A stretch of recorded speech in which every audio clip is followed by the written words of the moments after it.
Bismillahirrahmanirrahim. Assalamualaikum warahmatullahi wabarakatuh.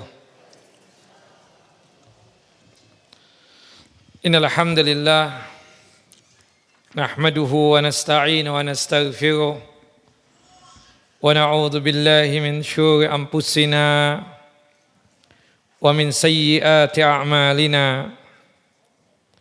Man yahdihillahu fala mudilla lahu wa man yudlil fala hadiya lahu.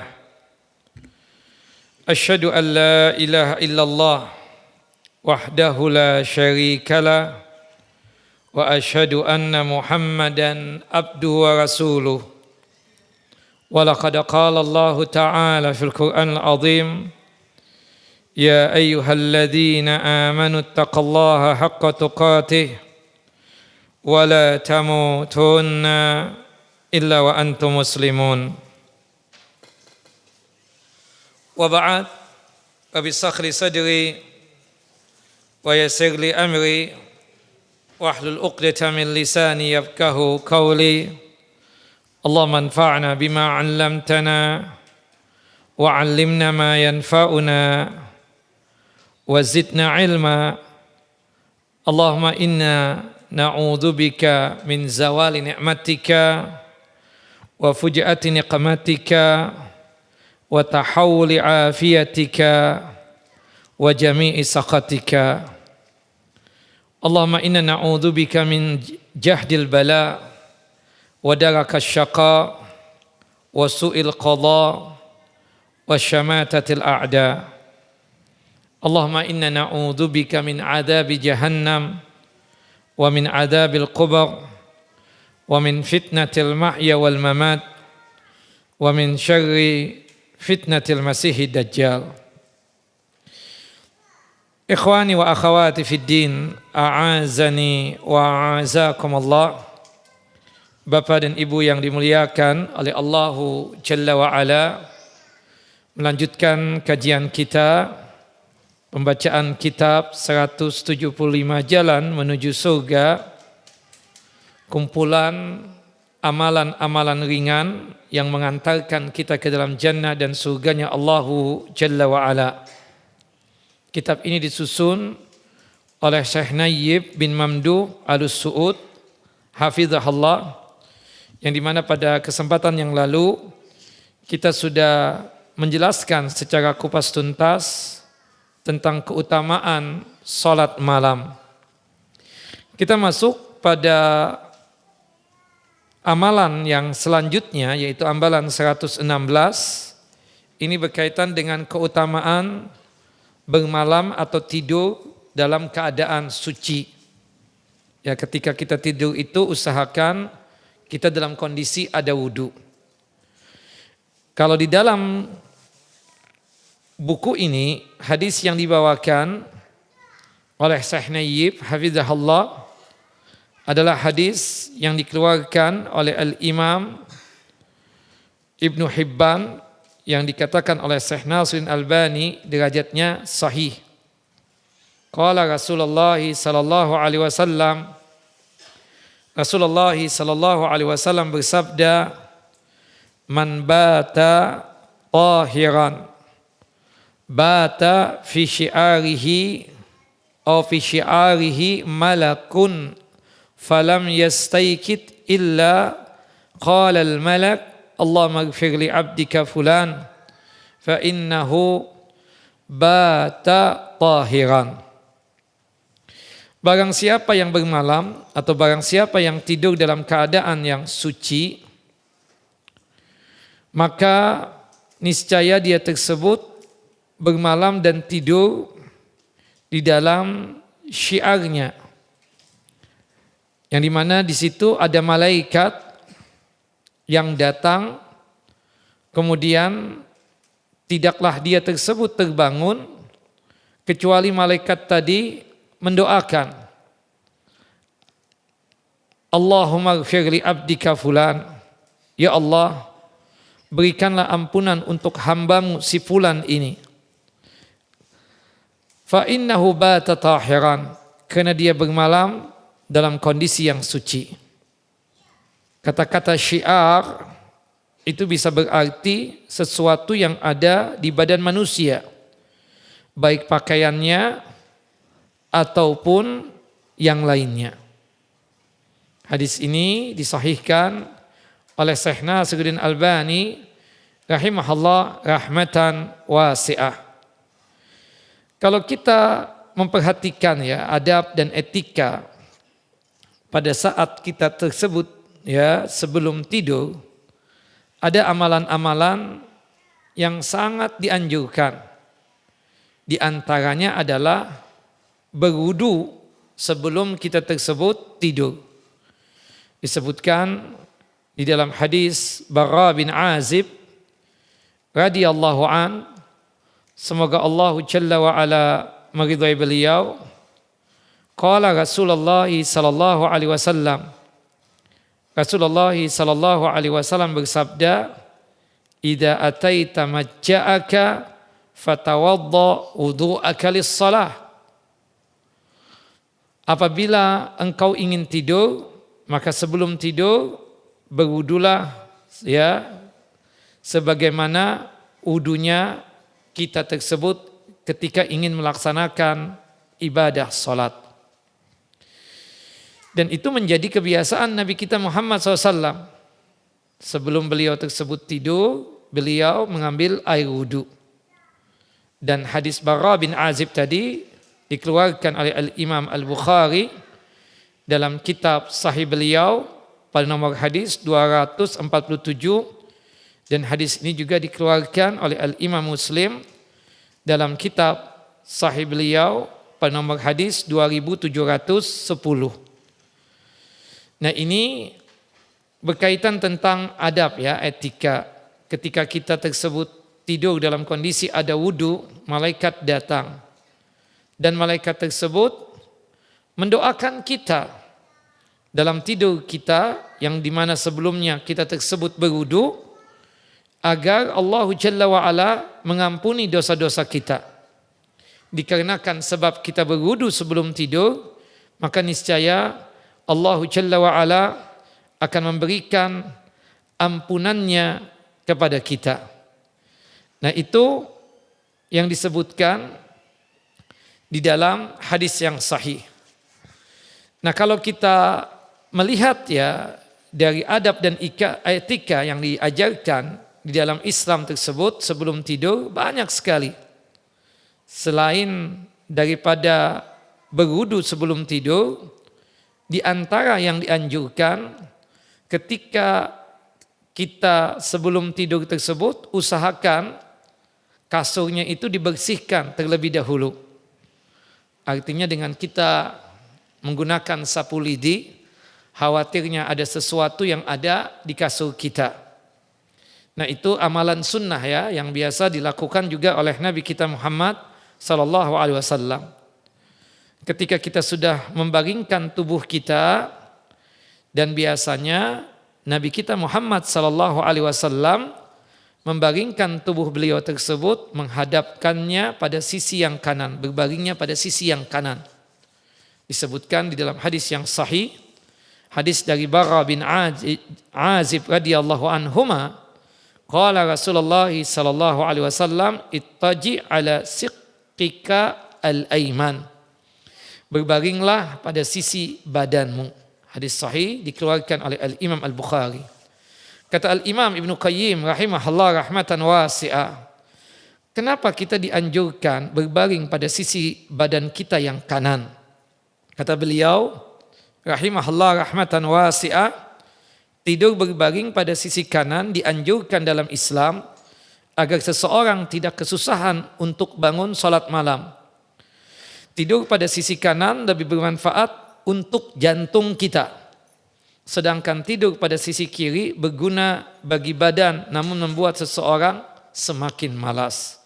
Itu disebutkan oleh beliau dalam kitab Zadul Ma'ad jilid yang pertama halaman 321 sampai 322. Nah, selanjutnya juga ketika kita tersebut ya akan tidur, dengan kita memohon perlindungan kepada Allah Jalla wa ala dengan membaca doa-doa berikut ini. Ya, di antara ayat dan surah yang kita baca, yang pertama adalah ayat kursi. Surah Al-Baqarah ayat 255. Kita membaca ayat kursi sebelum tidur, disebutkan di dalam hadis Abu Hurairah radhiyallahu an, dengan kita membaca ayat kursi tersebut sebelum tidur, maka kata Nabi SAW, wala yaqrabuka syaitanun hatta tusbiha. Maka syaitan tidak bakalan mendekati engkau sampai datang di pagi hari. Ya, makanya Rasulullah SAW mengatakan kepada sahabat yang mulia Abu Hurairah radhiyallahu an, memerintahkan beliau untuk membaca ayat kursi sebelum tidur. Kata Nabi, idza ataita ila firasika, apabila engkau ingin tidur, faqra ayatal kursi, bacalah ayat kursi. Lan yazala alaika minallahi hafizun, terus Allah Jalla wa Ala menjaga engkau, melindungi engkau, memelihara engkau ketika sebelum tidur membaca ayat kursi. Wala yaqrabuka syaitanun hatta tusbiha, dan syaitan tidak berani untuk mendekati engkau sampai datang pagi hari. Subhanallah. Nah, ini yang dianjurkan. Dan dalam sehari itu kita membaca ayat kursi berapa kali ya? 8 kali. Pertama ya di seluruh dari zikir setelah salat 5 waktu ada ayat kursi. 1 kali kita baca. 5 kali sudah. Zikir pagi 1 kali, 6 kali. Zikir petang 1 kali, kita katakan 7 kali. Dan sebelum tidur 1 kali. Berarti 8 kali kita membaca ayat kursi ini dalam 1 harinya.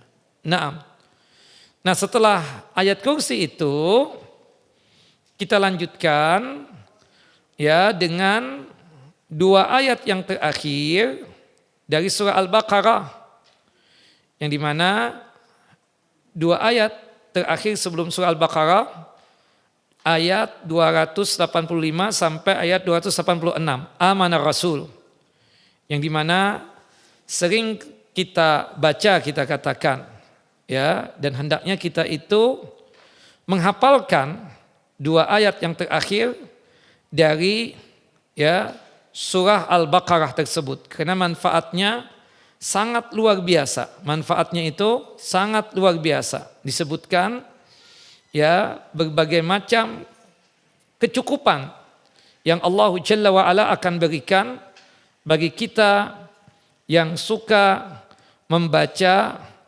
ayat atau 2 ayat yang terakhir dari surah Al-Baqarah tersebut. Nah, 2 ayat yang terakhir dalam surah Al-Baqarah tersebut hendaknya setiap hari ini kita baca. Dikarenakan ada satu anjuran dan perintah dari Nabi kita Muhammad sallallahu alaihi wasallam. Disebutkan di dalam hadis yang sahih, hadis dari Abu Mas'ud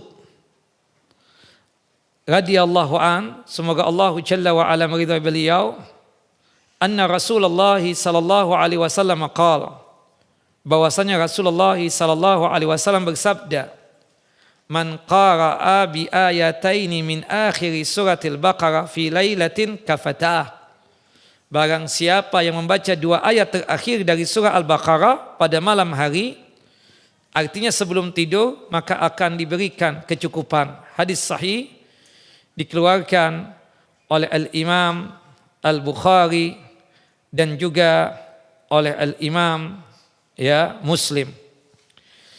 Nah, di 2 ayat dalam surah Al-Baqarah ini Rasulullah sallallahu alaihi wasallam menegaskan bahwasannya dengan kita membaca 2 ayat terakhir dari surah Al-Baqarah akan dicukupkan oleh Allah Jalla wa Ala. Para ulama ketika menjelaskan masalah ini dengan berbagai macam komentar. Kalau kita hitung-hitung ada sekitar 8 komentar dari kalangan ulama ketika menjelaskan keutamaan membaca 2 ayat terakhir dari surah Al-Baqarah. Disebutkan ya hadis ini menunjukkan tentang keutamaan 2 ayat terakhir surah Al-Baqarah. Para ulama menyebutkan bahwa siapa yang membaca 2 ayat terakhir surah Al-Baqarah, maka Allah Jalla wa'ala akan memberikan kecukupan baginya untuk urusan dunia dan juga urusan akhirat. Itu yang pertama. Yang kedua, dikatakan dicukupkan di situ, dia akan dijauhkan dari berbagai macam keburukan dan kejelekan, termasuk musibah-musibah. Yang ketiga, ada juga yang mengatakan, yang dimaksudkan dengan 2 ayat tersebut mencukupkan. Dengan kita membaca 2 ayat tersebut, imannya seorang hamba yang membaca 2 ayat terakhir tadi akan terus ditajdid, diperbaharui. Karena dalam ayat tersebut ada sikap pasrah kita kepada Allah Jalla wa'ala. Yang keempat, ya, bahwa ayat tersebut bisa sebagai pengganti dari berbagai macam zikir yang seharusnya dibaca di hari itu atau di setiap hari. Tapi namanya manusia kadang kita missing, ya. Ada ketinggalan membaca, ya, zikir setelah salat wajib atau zikir pagi dan petang. Untuk mencukupkan itu semua, pastikan sebelum tidur dengan membaca 2 ayat yang terakhir dari surah Al-Baqarah ini. Al-Qadi Iyad mengatakan bahwa maksud hadis tadi bisa jadi dengan membaca 2 ayat terakhir surah Al-Baqarah akan mencukupkan dari salat malam. Artinya seandainya kita tidak bisa terbangun malam hari untuk tahajud dan qiyamul lail, maka insya Allah dengan 2 ayat terakhir dari surah Al-Baqarah tadi, maka itu mencukupkan dari salat malam. Ada juga di kalangan ulama mengatakan bahwasannya dengan kita membaca 2 ayat terakhir surah Al-Baqarah tersebut mengakibatkan qalbu kita, hati kita ini selalu menggantungkan nasib kita hanyalah kepada Allah Jalla wa'ala, dan membuat qalbu kita tersebut merasa senang, tentram ketika kita membaca Al-Quran. Dan banyak lagi komentar-komentar ulama yang lainnya, termasuk juga apa yang dikatakan oleh Al-Imam An-Nawawi. Kata Al-Imam An-Nawawi, maksud diberikan kecukupan padanya menurut sebagian ulama adalah sudah dicukupkan dari salat malam. Wallahu a'lam bissawab. Kemudian selanjutnya, ikhwan wa akhawati fid din, a'azani wa a'azakumullah. Bapak dan Ibu yang dimuliakan oleh Allahu Jalla wa'ala, termasuk adab dan etika lagi, ya, membaca surah Al-Mu'awwidzat. Surah Al-Mu'awwidzat itu Al-Ikhlas, Al-Falaq, An-Nas. Ini 3 surah yang wajib hafal kita. Al-Ikhlas berjumlah 4 ayat, Al-Falaq 5 ayat, An-Nas 6 ayat. Nah, dikatakan di dalam hadis yang lumayan panjang dari Ibunda Aisyah radhiyallahu anha ketika mempraktekkan pembacaan 3 surah ini, dikatakan oleh beliau radhiyallahu anha, kana idza awa ila firasihi kulla lailatin jama'a kaffaihi summa nafasa fihima. Adalah Nabi SAW ketika berada di tempat tidur di setiap malam, beliau mengumpulkan kedua telapak tangan beliau, lalu kedua telapak tangan tersebut ditiup dan dibacakan Qul huwallahu ahad, Qul a'udzu falaq, dan Qul a'udzu birabbin nas. Jadi kita baca dulu, itu kan Al-Ikhlas 3 kali, Al-Falaq 3 kali, An-Nas 3 kali. Prakteknya begini. Kita baca Al-Ikhlas, Al-Falaq, An-Nas. Sekali kita tiup. Kemudian kita usapkan ke seluruh tubuh kita. Kemudian kita baca lagi Al-Ikhlas, Al-Falaq, An-Nas untuk kedua kali. Kita tiup pada kedua telapak tangan. Kemudian kita usapkan ke seluruh tubuh kita dari kepala sampai kaki. Begitupun juga untuk yang ketiga kalinya seperti itu. Al-Ikhlas, Al-Falaq, An-Nas kita baca, kemudian kita tiup. Kemudian kita usapkan ke seluruh tubuh kita. Nah, semua ini tidak lain untuk menjaga kita agar jangan sampai tidurnya kita itu diganggu oleh syaitan. Hadis ini sahih, dikeluarkan oleh Al-Imam Al-Bukhari dalam kitab sahih beliau pada nomor hadis 5017. Nah, selanjutnya membaca doa sebelum tidur. Doa sebelum tidur itu banyak sekali kita katakan. Di antara yang paling pendek itu adalah Bismika Allahumma amut wa ahya. Nah itu doa yang paling pendeknya ya, berkaitan dengan doa sebelum tidur. Termasuk juga ada amalan ringan yang dimana jaminannya itu jannah dan surga. Sebagaimana disebutkan di dalam hadis Abdullah bin Amr bin As radhiyallahu anhuma. Ini zikir yang sering terlupakan di antara bapak dan ibu atau oleh kita semua, yaitu membaca tasbih subhanallah 33 kali, kemudian tahmid alhamdulillah 33 kali, kemudian takbirnya berapa kali? 34 kali. Ini amalan ringan. Membaca tasbih subhanallah 33 kali, gampang tidak? Gampang. Tahmid alhamdulillah sangat mudah. Takbir Allahu Akbar 34 kali.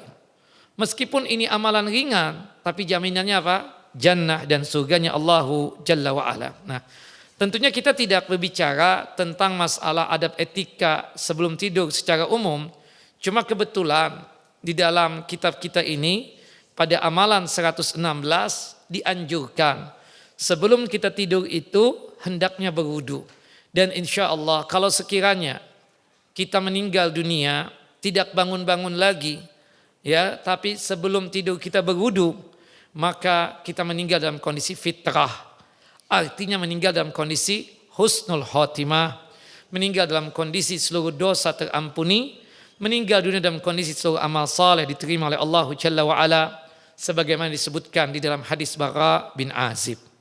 Wallahu a'lam. Kita masuk kepada amalan yang ke-117. Ini berkaitan dengan doa ya ketika kita makan dan ketika kita berpakaian.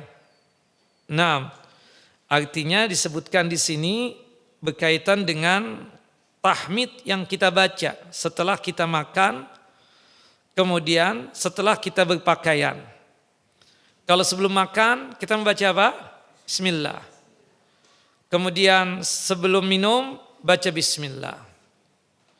Nah, termasuk juga ya sebelum kita berpakaian, ada yang mengatakan mencukupkan dengan bismillah. Ada juga yang mengatakan ya bahwasannya ada doa khusus berkaitan dengan masalah berpakaian tersebut. Tapi dengan bismillah saja itu sudah tercukupkan. Nah, tetapi setelah kita memakai pakaian tersebut, hendaknya membaca doa berikut ini. Alhamdulillah alladzi kasani hada sauba wa razaqanihi min ghairi haulin minni wala quwwah. Segala puja-puji hanya milik Allah Jalla wa Ala yang telah memberi pakaian ini dan telah memberikan rizki pakaian ini tanpa ada daya yang datangnya dari kita dan tanpa ada kekuatan yang datangnya dari kita. Nah, makanya kita dianjurkan membaca doa ini tidak lain semoga dosa-dosa kita diampuni oleh Allahu Jalla wa Ala. Disebutkan di dalam hadis yang sahih, hadis yang dikeluarkan oleh Al-Imam Abu Daud, dan hadis ini dihasankan oleh Syekh Nasiruddin Albani rahimahullah rahmatan wasi'ah. Ya. Qala Rasulullah sallallahu alaihi wasallam. Rasulullah sallallahu alaihi wasallam menyebutkan dari hadis gabungan antara makan dan juga berpakaian. Man akala ta'aman. Barang siapa yang telah memakan makanan, sudah selesai. Summa qala, kemudian dia berdoa. Alhamdulillah alladzi at'amani hadat ta'am wa razaqanihi min ghairi haulin minni wala quwwah ghufira lahu ma taqaddama min dzambi. Barang siapa yang membaca doa ini setelah dia berpakaian, segala puja-puji, setelah dia makan, barang siapa yang membaca doa ini setelah dia makan, alhamdulillah segala puja-puji hanya milik Allah Jalla wa Ala yang telah memberikan makanan untukku makanan ini dan telah memberikan rizki untukku ya dengan makanan ini tanpa ada daya dariku dan tanpa ada kekuatan dariku, maka dosa-dosanya diampuni oleh Allahu Jalla wa'ala. Bahkan dikatakan dosa yang lalu dan dosa yang akan datang. Ma taqaddama min dzambihi wa ma ta'akhara. Allahu Akbar. Ini amalan ringan. Secara singkat, alhamdulillah. Kalau kita tambah dengan penambahan begini, lebih bagus lagi. Alhamdulillah, alladzi at'amani hadza at-ta'ama wa razaqanihi min ghairi haulin minni wala quwwah. Maka dosa kita apa? Diampuni. Tidak hanya sekedar dosa yang telah lewat. Seandainya nanti kita akan melakukan perbuatan dosa, niscaya akan diampuni dosa-dosanya yang juga yang akan datang. Allahu Akbar. Waman labitha thawban, barang siapa yang telah berpakaian, kemudian dia membaca doa ini. Alhamdulillah alladzi kasani hadha thawba wa razaqanihi min ghairi haulin minni wala quwwah. Barang siapa yang sudah selesai berpakaian, dia baca segala puja-puji hanya milik Allah yang telah memberikan pakaian ini untukku dan telah memberikan rizki pakaian ini untukku tanpa ada daya dariku dan tanpa ada kekuatan dariku, maka dosa-dosanya yang lalu dan yang akan datang akan diampuni oleh Allahu Jalla wa'ala. Nah, di sini dikatakan ya oleh Syekh Nasiruddin Albani bahwasannya yang sahih itu tanpa ada penambahan dosa yang akan datang. Jadi menurut beliau berkaitan dengan dosa yang akan datang itu hadisnya dhaif. Yang benar itu ma taqaddama min dzambi. Dosa yang telah lewat itu yang diampuni. Sedangkan yang akan datang itu tidak ada tambahan seperti itu. Wallahu a'lam bissawab. Yang jelas doa ini sangat bagus untuk kita baca setelah kita selesai makan dan setelah berpakaian. Kita membaca doa ini dan kita tahu bahwasannya Allah Jalla wa'ala memerintahkan kita dalam amalan apapun, perbuatan baik apapun, segala sesuatunya selalu mengucapkan apa? Bismillah sebelumnya.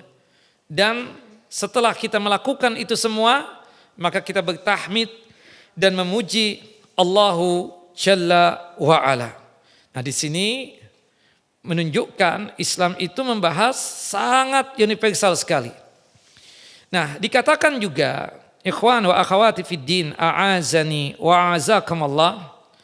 Ada yang mengatakan ini doa bukan setelah berpakaian. Doa ini diperintahkan untuk kita baca pada saat kita berpakaiannya, artinya setelah kita membaca bismillah.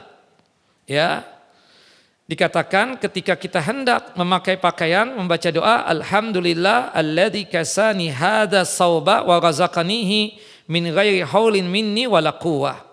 Hadisnya dikeluarkan oleh Al-Imam Abu Daud dalam kitab sunannya pada nomor hadis 4023 dan hadis ini dihasankan oleh Syekh Nasiruddin Albani rahimahullah rahmatan wasi'ah. Nah cuma kalau kita melihat dari konteks ini waman labisa thawban, barang siapa yang telah memakai pakaian maka hendaknya dia tersebut membaca ini. Nah tapi komentar para ulama ya ada yang mengatakan bahwasannya ini doa dilakukannya adalah sebelum kita berpakaian. Jadi ada dua pendapat di sini ya berkaitan tentang masalah ini. Intinya ya setelah kita berpakaian tersebut hendaknya kita selalu menggantungkan apa yang kita pakai kepada Allahu Jalla Jalaluh. Yang jelas berpakaiannya itu dengan adab dan etikanya, jauhkan diri kita dari pakaian-pakaian yang haram ya. Seperti kita yang laki-laki tidak boleh kita tersebut memakai sutra ya. Seperti kita misalnya yang perempuan wajib pakaiannya itu dengan syarat-syarat tertentu ya, longgar, tidak transparan, tidak melampakkan lekuk-lekuk tubuh ya dan seterusnya, maka itu yang paling utamanya, itu yang paling pentingnya. Jangan sampai nanti kita tersebut melanggar dari ketentuan-ketentuan yang telah Allah Jalla wa'ala tentukan. Dan Allah Jalla wa Ala ya menjelaskan kepada kita serta dijelaskan oleh Nabi kita Muhammad sallallahu alaihi wasallam bahwasannya kita sebagai laki-laki tidak boleh memakai pakaian perempuan, sedangkan perempuan juga tidak boleh memakai pakaian ya laki-laki, dikutuk dan dilaknat oleh Rasulullah SAW. Disebutkan di dalam hadis yang sahih, la'ana Rasulullah SAW ar-rajula yalbasu libsatal mar'ah wal mar'ata talbasu libsatar rajul. Ya, Rasulullah SAW melaknati laki-laki yang memakai pakaian wanita dan Rasulullah melaknati perempuan yang memakai pakaian laki-laki. Naam, artinya meskipun tujuannya untuk bercanda ya, tidak boleh. Ya, seperti ada satu perlombaan main bola misalnya, ya, perlombaan main bola. Ya, kemudian pakai daster laki-lakinya. Nah, itu terlarang ya, tidak dibolehkan. Wallahu a'lam bissawab. Nah, jadi kesimpulannya ya, kita tersebut memenuhi adab dan etikanya pada saat kita berpakaian. Nah, sebab berkaitan tentang adab dan etika. Adab, etika ketika makan. Kita pastikan sebelum makan dan minum baca doanya bismillah. Sepakat yang demikian. Nah, kemudian makan dan minum dengan menggunakan tangan kanan. Dengan menggunakan tangan kanan sesuai dengan apa yang disabdakan oleh Nabi SAW ketika memberikan nasihat kepada anak tiri beliau yang bernama Amr bin Abi Salamah. Ketika itu Amr bin Salamah masih kecil, belum baligh. Kebetulan dia makan menggunakan tangan kiri dan kemudian mengambil makanan yang jauh-jauh padahal ada makanan yang di dekat dia. Rasulullah seketika mengatakan kepada anak tiri beliau tersebut, "Ya gulam, sammillah." Wahai anak kecil, sebelum makan dan minum ucapkanlah bismillah. Kemudian kul biyaminik, makanlah dengan menggunakan tangan kanan. Wa kul mimma yalik, dan makanlah makanan tersebut yang dekat-dekat terlebih dahulu. Komentarnya para ulama yang disebut makanlah makanan yang terdekat dari kita, itu makanan kalau sekiranya cuma satu jenis atau satu macam. Tapi kalau sekiranya makanan itu bermacam-macam dan kebetulan makanan yang ada di hadapan kita, makanan yang kita tidak sukai, maka boleh kita mengambil makanan yang jauh. Tidak mengapa yang demikian. Nah, ini yang diingatkan oleh Nabi kita Muhammad SAW. Nah, kalau toh kita lupa sebelum makan, sebelum minum baca bismillah, maka nanti ketika kita ingat membaca doanya apa? Bismillah ya fi awalihi wa akhirihi. Sebagaimana yang disebutkan di dalam hadis yang sahih, idza akala ahadukum falyadhkur ismallahi ta'ala fa idza nasiya aw yadhkura aw fa idza nasiya ay yadhkura ismallahi fi awalihi falyakul bismillah awalahu wa akhirahu. Apabila salah seorang di antara kalian hendak makan, maka bacalah bismillah, dan jika dia lupa maka bacalah sebagai berikut, bismillah di awalnya dan di akhirnya. Wallahu a'lam. Nah, ketika selesai makan dan minum baru kita bertahmid memuji Allah Jalla wa Ala. Kita baca doa itu tadi. Ya, alhamdulillah, itu paling pendeknya hadis Anas bin Malik. Atau yang panjang yang mengakibatkan dosa-dosa kita terampuni, bacalah doa berikut ini. Alhamdulillah alladzi at'amani hadza wa razaqanihi min ghairi haulin minni wala quwwah. Kalau kita membaca doa ini, maka dosa-dosa kita yang telah lewat ya telah lalu diampuni oleh Allahu Jalla wa Ala. Hadis dikeluarkan oleh Al-Imam ya Abu Daud. Taib, itu beberapa adab etika. Tentunya kita katakan kita tidak lagi sedang berbicara adab etika tentang masalah pakaian, masalah makan. Cuma di dalam hadis ini cuma menyebutkan keutamaan doanya saja. Ya, keutamaan doa berpakaian dan keutamaan doa ketika kita tersebut makan. Wallahu alam, ada komentarnya ulama berkaitan dengan pakaian tadi, bahwasannya doa tadi itu sebenarnya dibaca bukan setelah berpakaian, tapi dibacanya itu adalah sebelum berpakaian. Wallahu a'lam bishawab. Baik. Kita masuk kepada masalah yang selanjutnya, yaitu amalan 118, ya. Supaya kita tersebut tercatat dari orang-orang yang selalu berzikir, bagaimana caranya? Nah, disebutkan di dalam hadis yang sahih, hadis yang dikeluarkan oleh Al-Imam Abu Daud rahimahullah rahmatan wasi'ah. Qala Rasulullah sallallahu alaihi wasallam. Rasulullah sallallahu alaihi wasallam bersabda, "Idza ayqadha ar-rajulu ahlahu minal laili fa shallaya aw shalla rak'ataini jami'an kutiba fi dzakirina wadzakirat." Apabila seorang laki-laki atau suami membangunkan istrinya di malam hari, tujuannya membangunkan istrinya, mengajak dia tersebut tahajud dan qiyamul lail. Kemudian keduanya melaksanakan ibadah salat. Artinya menunjukkan salat tahajud dan qiyamul lail boleh dikerjakan berjamaah. Apalagi kalau di bulan Ramadan, kita dianjurkan untuk tahajud dan qiyamul lailnya itu berjamaah. Ya, salat qiyamul lail itu banyak istilahnya ya, sebagaimana saya sebutkan pada pertemuan kita yang lalu. Salah satu istilahnya apa? Tarawih. Dikarenakan Rasulullah per 2 rakaat atau per 4 rakaat beristirahat, muncullah istilah tarawih tadi. Nah, khusus di bulan Ramadan, ya, disunnahkan kita untuk salat tahajudnya, qiyamul lailnya berjamaah di masjid, terutama buat laki-laki. Untuk ibu-ibu, afdalnya di rumah, meskipun diizinkan juga untuk datang ke masjid. Nah, di luar dari Ramadan, ya, itu dianjurkannya tidak berjamaah. Tapi bukan berarti tidak boleh untuk ya berjamaah, boleh.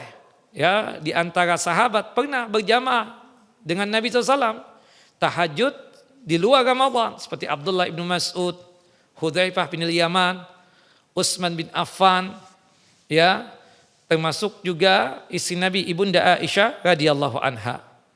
Nah, di sini disebutkan jika kita sebagai seorang suami bangun di malam hari, kemudian kita bangunkan istri kita untuk kita ajak tahajud dan qiyamul lail, baik berjamaah mereka berdua ataupun salat masing-masing, maka akan ditulis pahalanya, itu suaminya, itu istrinya tertulis sebagai seorang hamba yang selalu mengingat Allahu Jalla wa'ala. Dalam riwayat yang lain disebutkan rahimahallah ar-rajula. Semoga Allahu Jalla wa'ala memberikan rahmat dan kasih sayang kepada seorang laki-laki yang membangunkan istrinya untuk tahajud dan qiyamul lail. Kemudian istrinya itu susah untuk bangun. Dia ambil air, dia percikkan air tersebut ke wajah istrinya. Tentunya dengan cara yang sopan ya. Dengan mengusapkan air tersebut ya, dengan telapak tangan kanannya diusapkan ke wajah istrinya dengan penuh kelembutan. Ya, kemudian mereka bangun atau dia bangun, kemudian melaksanakan tahajud. Begitupun juga seorang istri terbangun. Ya, Allah memberikan rahmat dan kasih sayang kepada seorang istri yang membangunkan suaminya untuk tahajud dan qiyamul lail. Ketika dia tersebut ya susah untuk bangun, sang istri itu mengambil air kemudian dipercikkan di wajah suaminya dengan penuh kelembutan. Maka Allah Jalla wa'ala akan memberikan rahmat kepada pasangan tersebut. Nah, ini salah satu kita katakan berkaitan dengan amalan tahajudnya ya, seperti itu. Nah, ini kalau kita tahajud qiyamul lail itu maka dipastikan kita termasuk yang dikatakan oleh Nabi kita kutiba fidz dzakirina wadzakirat. Ditulislah pahala kita tersebut sebagai orang-orang yang selalu berzikir kepada Allahu Jalla Jalaluh. Pada kesempatan yang lalu kita sudah menjelaskan tentang masalah tahajud. Waktunya kapan Bapak-bapak? Tahajud qiyamul lail itu? Dari setelah Isya berakhirnya sebelum subuh. Kemudian malam itu kan terbagi menjadi 3. Ada sepertiga malam pertama, anggaplah jam 8 sampai jam 11. Sepertiga malam yang kedua jam 11 sampai jam 2. Dan sepertiga malam terakhir jam 2 sampai menjelang subuh. Yang paling afdal dari 3 waktu tadi berkaitan dengan sepertiga malam yang mana? Sepertiga malam terakhir. Ketika Allah Jalla Jalaluhu turun ke langit dunia, yang menghabarkan kepada kita, siapapun di antara kita yang berdoa pasti Allah ijabah, siapapun yang meminta pasti Allah beri, siapapun yang meminta ampun ya diampuni oleh Allah Jalla wa Ala. Tapi tidak semua kita sanggup untuk bangun di sepertiga malam terakhir. Ya. Maka dibolehkan dan diizinkan kita untuk melaksanakan tahajud dan witir kita setelah Isya, tepatnya setelah ba'diyah Isya. Meskipun kontinu dan terus menerus.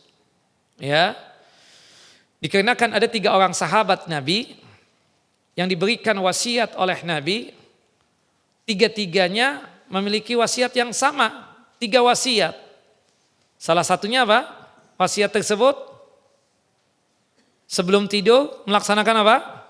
Melaksanakan tahajud dan witir. 3 orang sahabat itu siapa saja? Abu Bakar tidak. Tapi Abu Bakar adalah riwayat yang lain. Bahwasanya Abu Bakar itu terbiasa juga untuk melaksanakan tahajud dan witir sebelum tidur. Yang pertama benar Ibu Abu Darda, yang kedua Abu Hurairah, yang ketiga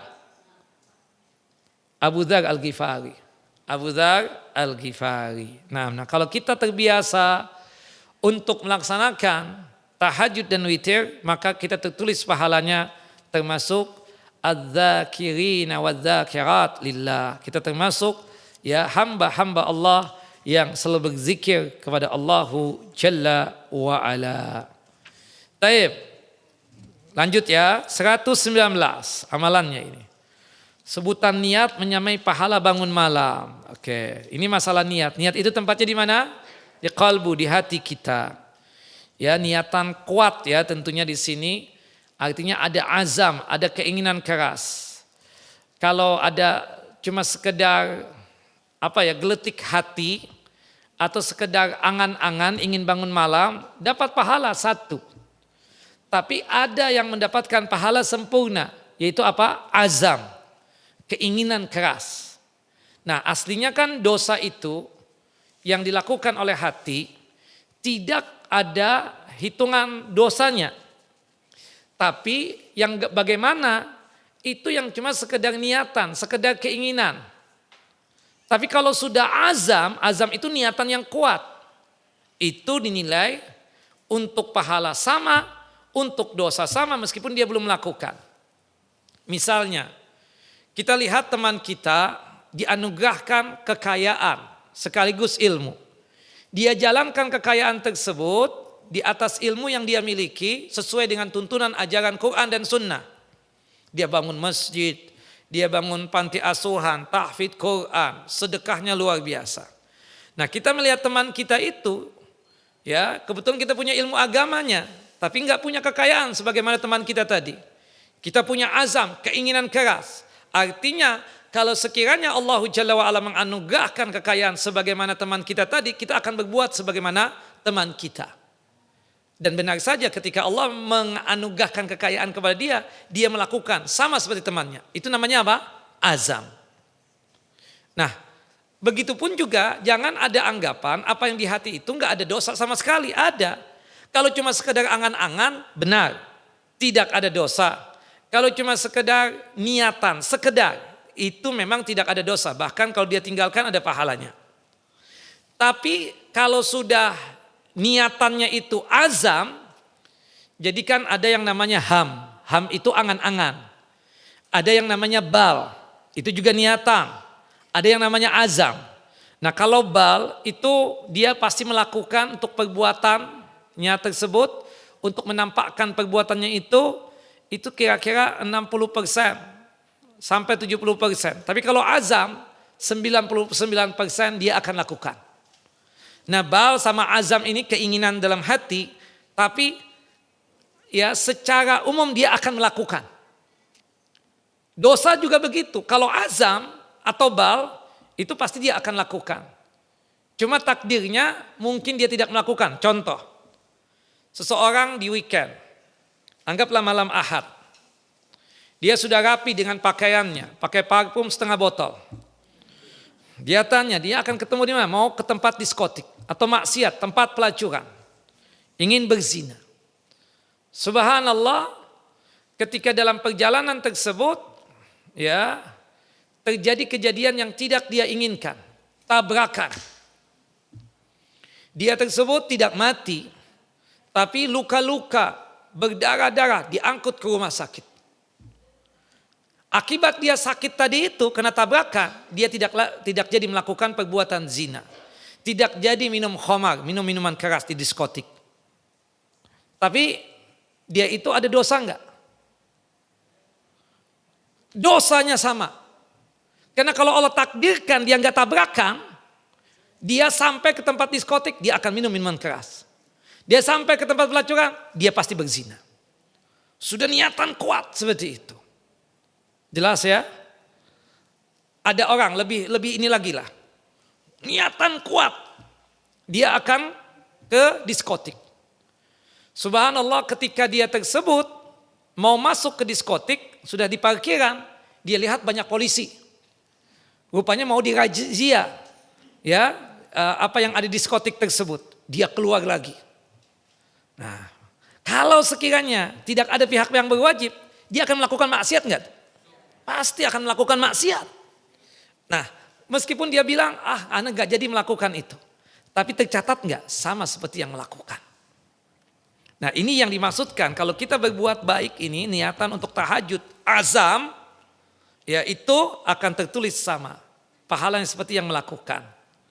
Ya, sebagaimana disebutkan di dalam hadis yang sahih, hadis yang dikeluarkan oleh Al-Imam Abu Daud, man ata firasyahu wa huwa yanwi ayyaquma fayusalliya minal laili faghalabathu ainuhu hatta yusbiha kutiba lahu ma nawa wa kana naumuhu sadaqatan alaihi min rabbih.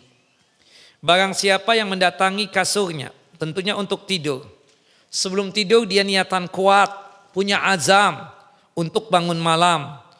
Namun kena capek dan matanya tersebut ngantuk berat sehingga membuat dia tersebut ketiduran sampai datang pagi hari. Maka ditulis pahalanya tersebut ya sama seperti orang yang melaksanakan tahajud. Ya, disebutkan juga dicatat baginya pahala yang telah dia niatkan. Sedangkan tidurnya adalah sedekah yang Allah berikan kepadanya. Nah ini azam kita katakan, niatan yang kuat.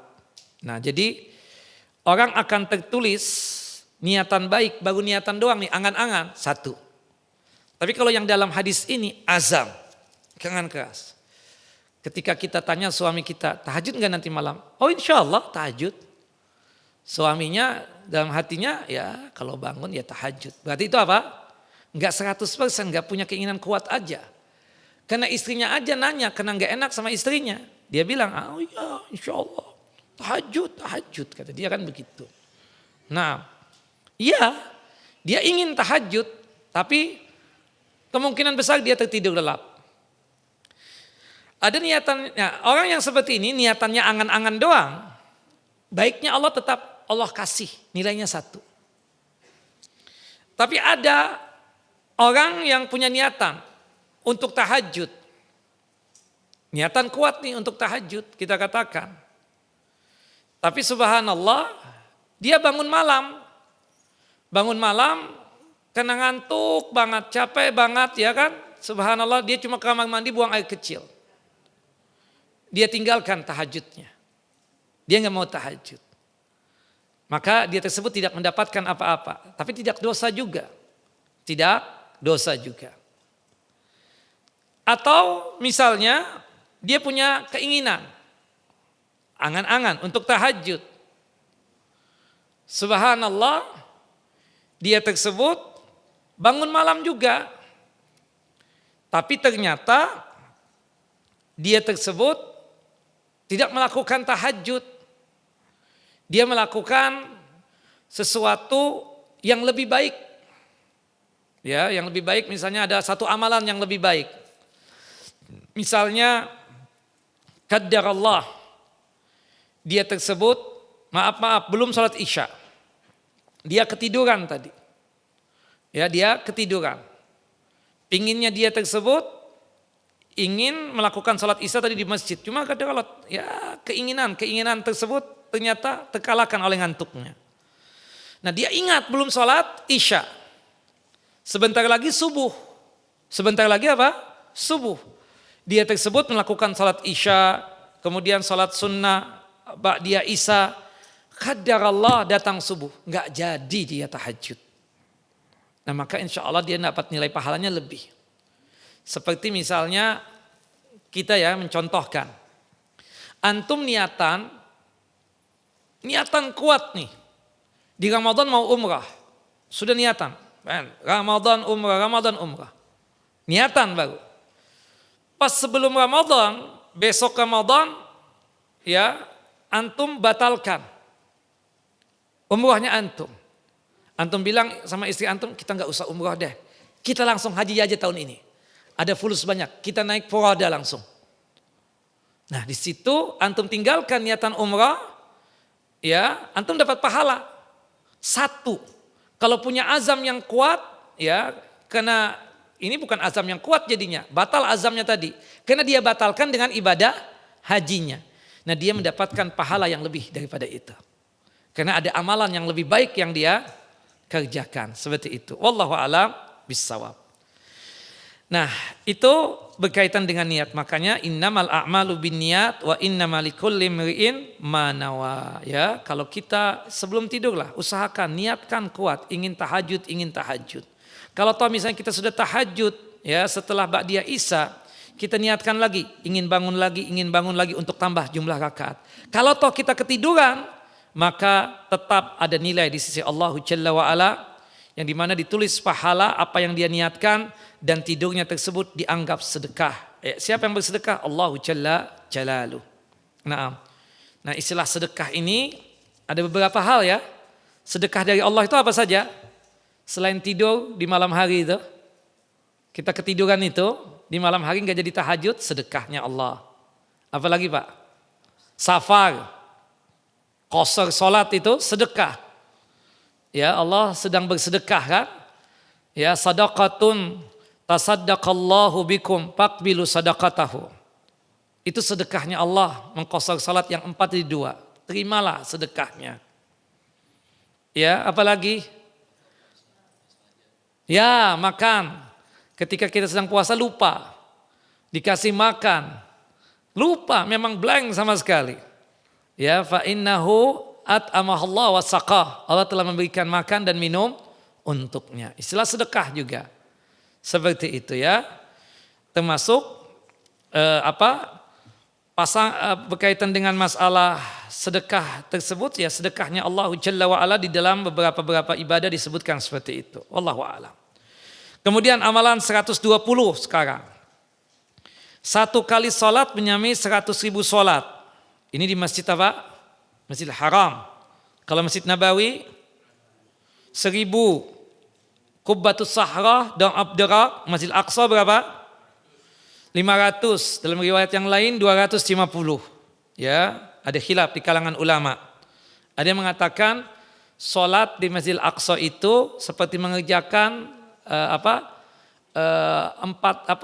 dianggap seperti 4 kali salat salat di Masjidil Nabawi itu seperti mengerjakan 4 kali di Masjidil Aqsa. Berarti 1000 bagi 4 berapa? 250. Nah, ada yang mengatakan yang 500 itu hadisnya lemah ya. Wallahu a'lam meskipun ma'rufnya 500. Nah, Bapak Ibu kan sudah ke Mekah, alhamdulillah. Berarti sudah salat di Masjidil Haram. Sudah juga salat di Masjid Nabawi. Nah tinggal di Aqsanya, sebelum kita meninggal dunia usahakanlah kita itu datang ke Baitul Maqdis untuk salat di Masjid Aqsa tersebut. Disebutkan di dalam hadis yang sahih, qala Rasulullah SAW, salatun fi masjidi afdalu min alfi salatin fi masiwahu ilal masjidil haram. Salatnya di masjidku ini, Masjid Nabawi lebih utama 1000 salat dibandingkan salat di masjid-masjid yang lainnya. Kecuali Masjidil Haram. Karena Masjidil Haram itu 100.000 salat. Wa salatun fi Masjidil Haram afdalu min mi'ati alfi salatin fi masiwah. Salat di Masjidil Haram itu lebih utama 100.000 salat dibandingkan masjid yang lainnya.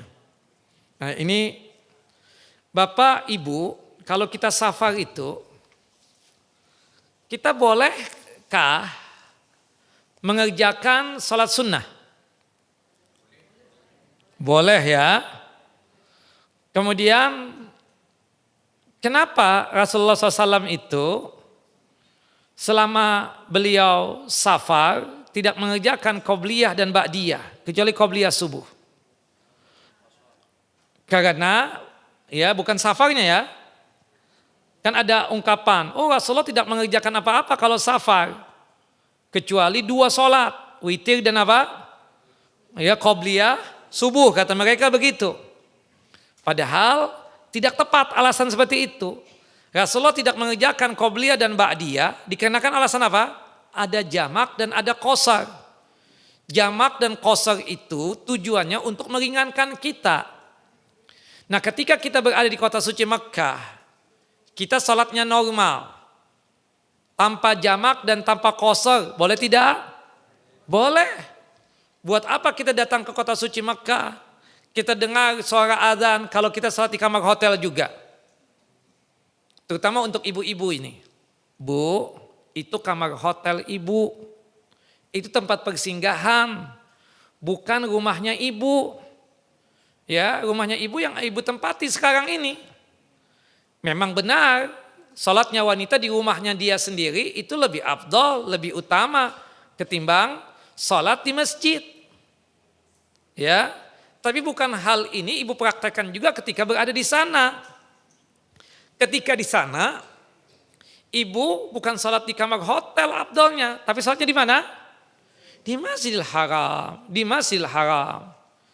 Termasuk Jumatan Ustadz, boleh nggak kita ikut? Boleh. Begini ya, yang wajib Jumatan itu siapa sih? Laki-laki. Perempuan tidak wajib. Ya, kemudian sehat walafiat. Laki-laki yang sakit tidak wajib. Kemudian laki-laki yang sehat dan mukim. Laki-laki yang datang ke Mekah, kita dari Jakarta ke kota suci Mekah, status kita ini apa? Musafir bukan? Aslinya kan kita meskipun kita laki-laki, sehat walafiat, aslinya wajib enggak Jumatan? Tidak wajib. Tapi karena ini fadilah Masjidil Haram luar biasa, fadilah Masjid Nabawi luar biasa, kita sholat di situ. Benar Bu, yang sholat Jumatan itu laki-laki. Tapi ibu bukan berarti salah kalau ikut Jumatan juga. Apalagi di Masjidil Haram difasilitasi tentang shop dan barisan sholat wanita tersebut. Ada tempat khususnya. Saran saya sih kalau ibu jadi berangkat bulan ini, sholatnya ya kontinyukan terus menerus di Masjidil Haram. Jangan di kamar hotel. Ya, jadi banyak yang salah paham. Jadi yang disebut kita afdol utama itu sholat ya di rumah, itu di rumah kita sendiri. Bukan di hotel. Jelas ibu-ibu? Jelas. Nah, jadi kesian kadang ibu-ibu hari-hari sholatnya di kamar. Bu, nggak pernah kelihatan ke masjid, kemana? Saya sholat di kamar hotel. Ibu ngapain datang ke sini kalau sholat di kamar hotel juga? Padahal tujuan kita kan untuk mencari pahala yang banyak. Sholat di mana? Di Masjidil Haram. Apalagi berjamaah pahalanya kan besar. 27, bayangkan kita sholatnya di mana? Di Masjidil Haram. Berapa kali lipat itu? Subhanallah ya. Jadi sholat berjamaah, semakin banyak jamaahnya semakin besar pahala yang kita dapatkan. Jangan sia-siakan. Jangan sia-siakan kita katakan untuk sholat di mana? Di Masjidil Haram ini. Ini fadilah yang sangat luar biasa. Jika kita ada kesempatan untuk sholat ya di Masjidil Haram atau Masjid Nabawi, laksanakan. Adapun hadis dari Ummu Humaid As-Sa'adiyah itu yang dimana dia tersebut bertanya kepada Nabi SAW, ya Rasulullah, ya Nabi Allah, uhibbus salah ma'aka. Wahai Rasulullah, aku senang betul salat bersama antum. Qala Rasulullah SAW kemudian menjawab, laqad alimtu annakis ya tuhibbina salah ma'iyya. Aku tahu betul kamu ini wahai Ummu Hubaib As-Sa'adiyah senang betul salat bersamaku, menjadi makmumnya aku. Tetapi salatnya kamu di kamar rumahmu itu lebih utama, lebih besar pahalanya ketimbang salat di ruangan tamu yang masih itu bagian rumahmu. Salatnya kamu di ruangan tamu yang ada di rumahmu itu lebih utama ketimbang kamu salat di teras rumahmu. Salatnya kamu di teras rumahmu lebih utama ketimbang salat di masjid kampungmu. Salatnya kamu di masjid kampungmu lebih utama, lebih banyak pahalanya ketimbang di masjidku ini. Itu statusnya Ummu Humaid As-Sa'diyah itu orang mana? Orang Madinah. Muqimah di Madinah, bukan musafirah. Jelas ibu-ibu? Nah, jadi nanti kalau berangkat salatnya di kamar hotel apa di Masjidil Haram, Bu? Kalau nanti di Madinah salatnya di kamar hotel apa Masjid Nabawi? Nabawi. Kasihan suaminya, ya. Ditanya kemana? Kok ya Ummu ini nggak pernah kelihatan lagi sakit atau apa? Enggak, sholat di kamar hotel saat dia nggak mau sholat di situ karena menurut dia lebih utama sholat di kamar hotel. Nah ini yang nggak tepat. Hotel itu tempat persinggahan, bukan tempat tinggal kita. Ya, kita cuma 3 hari 4 hari setelah itu diusir oleh orang. Nah akhirnya apa? Ya status kita itu ya musafir. Tempat persinggahan itu bukan tempat tinggal kita. Wallahu alam bissawab. Jelas ya? Oke. Kita lanjut lagi. Keutamaan salat ketika terbit matahari. Ini maksudnya salat syuruk. Ingat ya, salat duha. Salat duha itu banyak kita katakan istilahnya. Ada istilahnya itu salat syuruk atau isyraq. Itu kita mengerjakan salat duha tersebut di awal waktu duha. Kapan waktu duha? 10 menit setelah terbit matahari. Sekarang jam 5:30 ya. Jam 5.30 terbit matahari.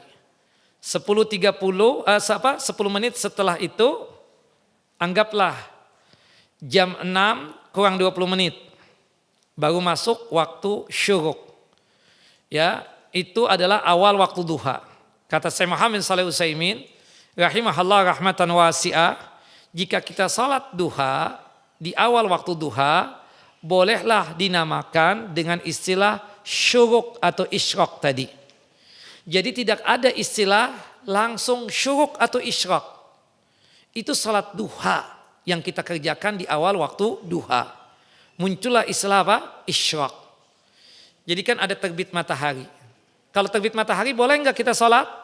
Tidak boleh, namanya tuluk. 10 menit setelah terbit itu namanya isyraq atau syuruk. Ketika matahari sudah mulai memancarkan cahayanya. Waktu duha berakhir kapan? 10 menit sebelum zuhur. Jadi panjang. Artinya kalau jam 11 pagi, kita masih boleh nggak salat duha? Boleh. Nah jadi istilah yang pertama duha itu isyraq atau syuruk. Yang kedua, istilah daripada salat duha selain isyraq atau syuruk adalah al-abrar. Kalau kita ingin dianggap baik, maka kerjakanlah selalu yang namanya salat duha tersebut. Barang 2 rakaat. Kita tahu kan di tubuh kita ini ada sekitar 360 persendian kata Nabi. Masing-masing sendi ini dianjurkan untuk bersedekah. Untuk mencukupkan agar 360 persendian tersebut dianggap bersedekah dengan kita mengerjakan salat duha 2 rakaat. Jelas apa Ibu? Oke. Kemudian istilah salat duha yang ketiga namanya adalah salat al-awwabin. Jadi clear ya, al-awwabin itu maksudnya salat apa? Duha. Kata Nabi ketika anak onta itu berlindung di tubuh induknya pada saat terjadi teriknya sinar matahari. Nah dari sini kita paham ya, isyraq atau salat syuruk itu sama dengan salat apa? Duha. Kemudian al-awwabin itu juga salat duha. Al-abrar juga salat duha. Nah di sini kan dikatakan ketika terbit matahari nggak boleh. Yang disebutnya adalah syuruk itu 10 menit setelah terbit matahari. Itu sudah hati-hati banget. Isyraq. Nah adapun hadis yang di sini yang dikatakan kalau kita berjamaah di masjid salat subuhnya. Kemudian duduk-duduk dalam rangka berzikir. Sampai terbit matahari. Setelah itu kita tunggu waktu syuruk. Kemudian salat 2 rakaat. Maka pahalanya sama seperti melaksanakan ibadah haji 1 kali. Atau ibadah umrah 1 kali. Tama. Sempurna. Sayangnya hadis ini dhaif. Nah ini kan gak ada kesempatan wanita untuk salat di masjid. Apa? untuk mengerjakan ini. Karena rata-rata ibu-ibu sholat di mana? Di rumah. Enak dong laki-laki terus yang dapat pahalanya. Akhirnya ibu-ibu ingin ke masjid kan? Ya, tapi dari sudut pandang sanad hadis, ya ini hadisnya didoibkan oleh mayoritas ulama. Yang benar itu kita katakan Rasulullah habis salat subuh zikir, duduk-duduk di masjid benar sampai terbit matahari. Itu sahih. Adapun disandingkan dengan salat duha, kalau kita salat subuh berjamaah di masjid, kemudian salat duha 2 rakaat, ya, maka pahalanya seperti melaksanakan ibadah haji 1 kali, ibadah umrah 1 kali, sempurna. Ini hadisnya apa? Dhaif. Yang lucu lagi di antara teman saat, kalau anak sudah syuruk, boleh nggak tambah duha lagi? Pak, syuruk dan duha sama, enggak ada bedanya. Antum pingin tambah monggo. Paling banyaknya salat duha tidak terbatas. Paling afdalnya salat duha berapa rakaat? 8 rakaat. Hadis dari Ummu Hani. Nah kita bacakan ya hadisnya, ini dhaif tapi ya. Man shalal ghadata. Barang siapa yang salat subuh fi jama'atin, berjamaah. Summa qa'ada yadhkurullaha hatta tatlu asy-syamsu. Kemudian dia duduk dalam rangka berzikir kepada Allah sampai terbit matahari. Summa shalla rak'ataini. Kemudian dia tersebut salat 2 rakaat. Yaitu salat apa? Duha. Ya, yang diistilahkan oleh antum dengan istilah salat sunnah syuruk tersebut. Maka kanat lahu ka'ajri hajjatin wa umratin tamatin tamah. Maka dia akan mendapatkan pahala seperti ya mengerjakan ibadah haji 1 kali dan mengerjakan ibadah umrah 1 kali. Sayangnya hadis ini apa? Dhaif. Ya kita tidak mendoibkan tentang salat duhanya. Tapi pahalanya yang di sini kita katakan yang menjadi muskilah. Karena mayoritas ulama apa? Mendoibkan hadis ini ya. Banyak sekali komentar dari para ulama tentang status daripada hadis ini. Karena memang ada khilaf di kalangan ulama ya tentang masalah itu.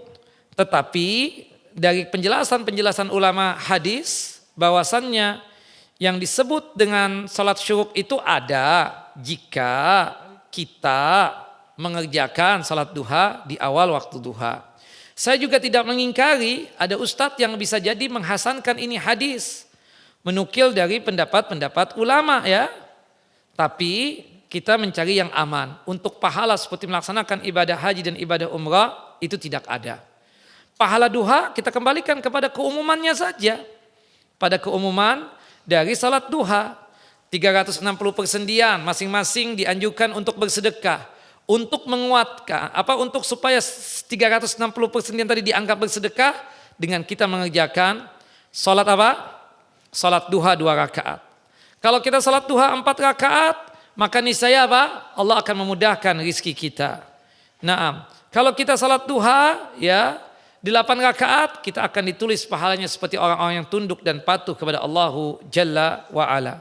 Nah, itu ada kita katakan. Naam. Nah makanya di sini perlu dipahami ya berkaitan dengan hadis ini tadi diriwayatkan hanya oleh Imam At-Tirmidzi dalam kitab Jami'-nya. Ya, kitab tersebut disebutkan dalam bab tentang yustahabbu minal julus fil masjid ba'da salati subhi hatta tatlu'u syamsi. Disebutkan bahwasannya disunahkan kita untuk duduk-duduk di masjid ya setelah salat subuh sampai terbit matahari. Itu benar, hadisnya sahih. Tapi kalau kita kaitkan dengan salat duha, kemudian pahalanya seperti melaksanakan ibadah haji 1 kali atau ibadah umrah 1 kali, ini perawinya saja tingkat sanadnya gharib, artinya asing sekali. Seperti itu. Nah, wallahu alam ya ketentuannya dikatakan oleh para ulama meskipun perdebatan yang jelas kita salat duha saja. Mau di masjid ataupun di rumah. Tapi afdalnya untuk salat duha tersebut di rumah. Wallahu alam bissawab. Nah bagi teman-teman yang terbiasa zikir dari salat subuh sampai terbit matahari teruskan. Tapi jangan sampai ada keyakinan kalau antum nanti salat duha Pas habis zikirnya antum tadi itu, oh ini keyakinannya pahalanya seperti ibadah haji dan ibadah umrah. Itu yang tidak ada, itu yang tidak ada. Adapun zikirnya itu ada. Ya kita tahu zikir pagi itu kapan mulainya? Kan setelah kita zikir pagi itu ketika mulai masuknya adalah ketika waktu sholat subuh. Berakhirnya yang diperdebatkan. Ada yang mengatakan berakhirnya itu ketika terbit matahari. Sama seperti habisnya waktu salat subuh. Itu pendapatnya Syekh Islam Taimiyah dan Imam Ibnu Qayyim. Tapi mayoritas ulama mengatakan selesainya kita zikir pagi itu waktunya kapan? Ketika menjelang zuhur. Artinya waktunya apa? Panjang. Artinya kalau kita habis salat subuh ada kesibukan seperti kajian, boleh enggak zikir paginya di waktu duha saja bacanya? Boleh. Sedangkan zikir petang kapan waktunya mulai?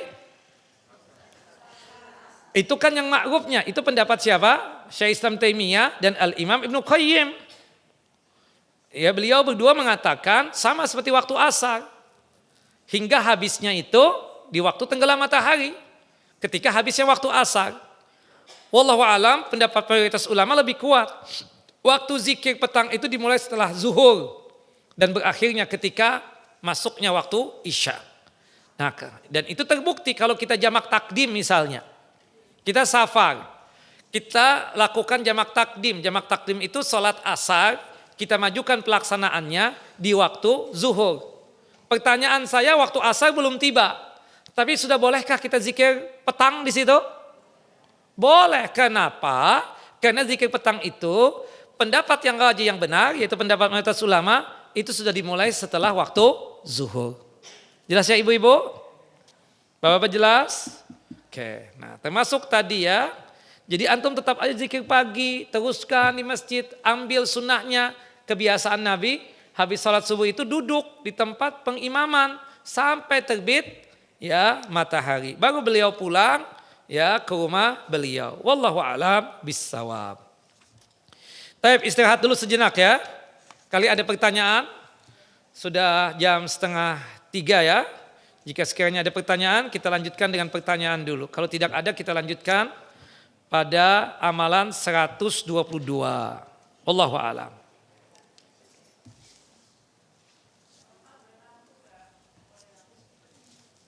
Boleh langsung, boleh Bu. Pakai mikrofon Bu.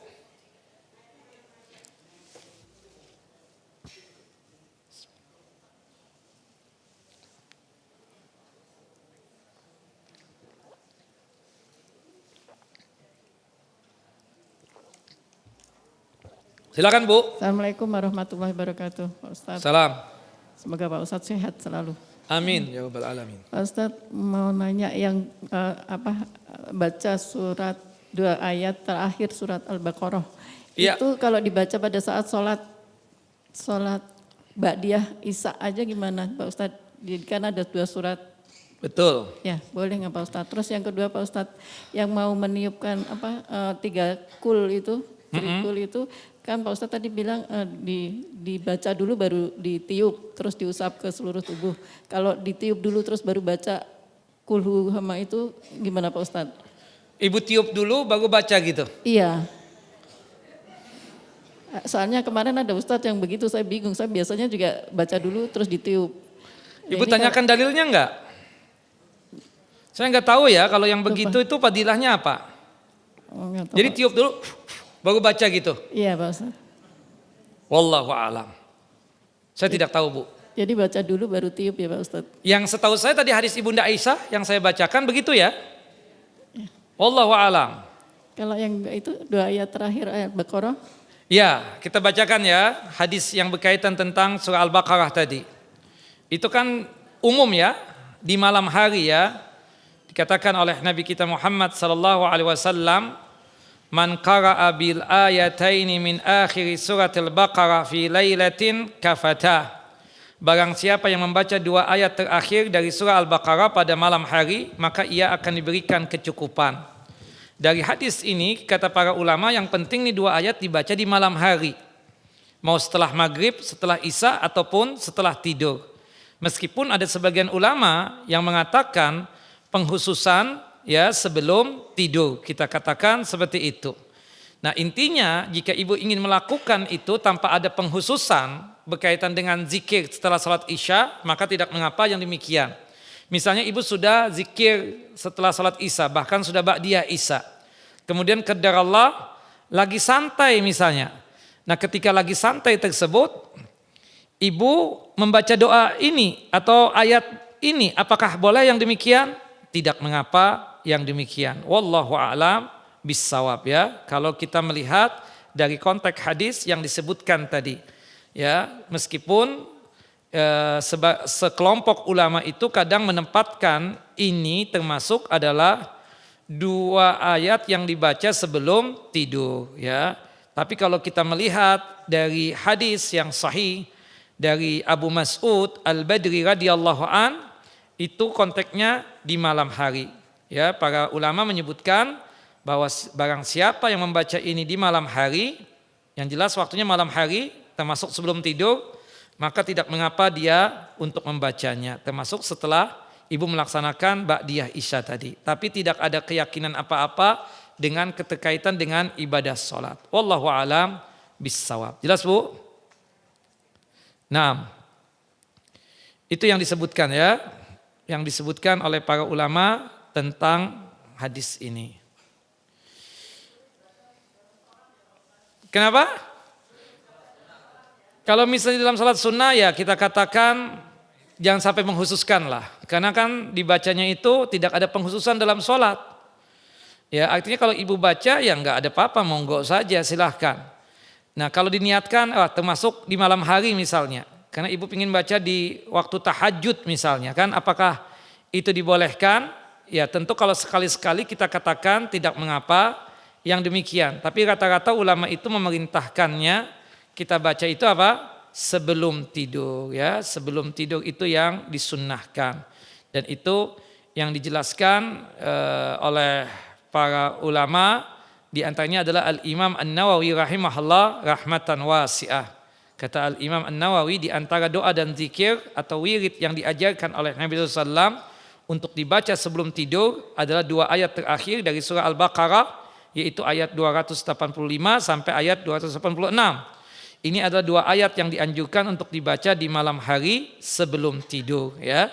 Jadi rata-rata mereka memerintahkan atau menganjurkan kepada kita membacanya apa? Sebelum tidur. Nah, maka oleh sebab itu usahakanlah kita baca ini sebelum tidur ibu. Ya, kalau misalnya ibu kan tidurnya paling jam 9. Artinya santai-santai dulu, misalnya duduk-duduk dulu ibu sambil baca, ya tidak mengapa yang demikian. Karena sebentar lagi ibu pun juga akan tidur. Pembacaan doa-doa itu kalau ada jeda, apakah ada masalah? Tidak ada masalah. Tidak ada masalah sebenarnya ya, seperti itu. Wallahu a'lam bissawab. Nah ini. Baik. Ada yang lain ibu-ibu?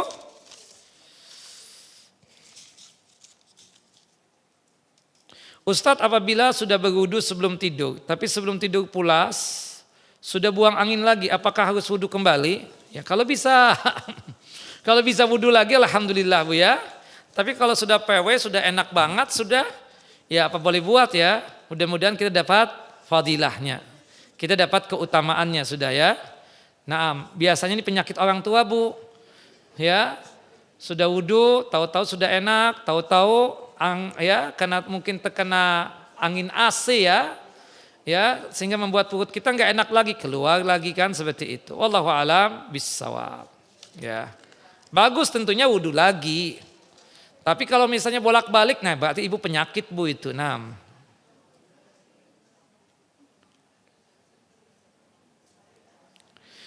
Ustadz salat di musola hotel di depan Masjidil Haram. Maksudnya di Tower Zamzam itu ada musola, ya. Kemudian sebelahnya hotel juga itu ada juga tuh, ya. Biasanya di tempat hotel-hotel bintang 5 itu ada musolanya. Apakah lokasi itu termasuk lokasi haram, ya, atau termasuk Masjidil Haram sehingga pahalanya sama 100.000? Usahakan kita sholat di masjidnya, jangan sholat di masjid atau di musola yang ada di Tower Zamzam tersebut. Meskipun ada ulama yang mengatakan tanah haram itu seluruhnya bisa masuk kategori ya sama 100.000 juga dimanapun masjidnya. Tapi yang jelas kita katakan Masjidil Haram. Kita berusaha untuk mencari Masjidil Haramnya dulu. Kalau misalnya terlambat, nggak dibikin-bikin terlambatnya, apa boleh buat ya? Kita sholat di musola atau di tempat sholat yang ada di Tawar Zamzam itu. Mudah-mudahan pahalanya sama ya seperti itu. Dan ini tentunya tetap yang tujuan utama kita apa? Salat di dalam Masjidil Haramnya. Wallahu a'lam bissawab.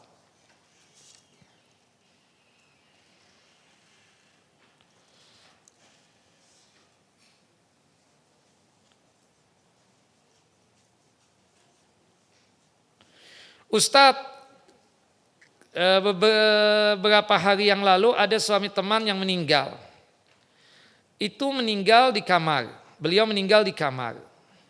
Banyak orang takziah melayat langsung masuk ke kamar.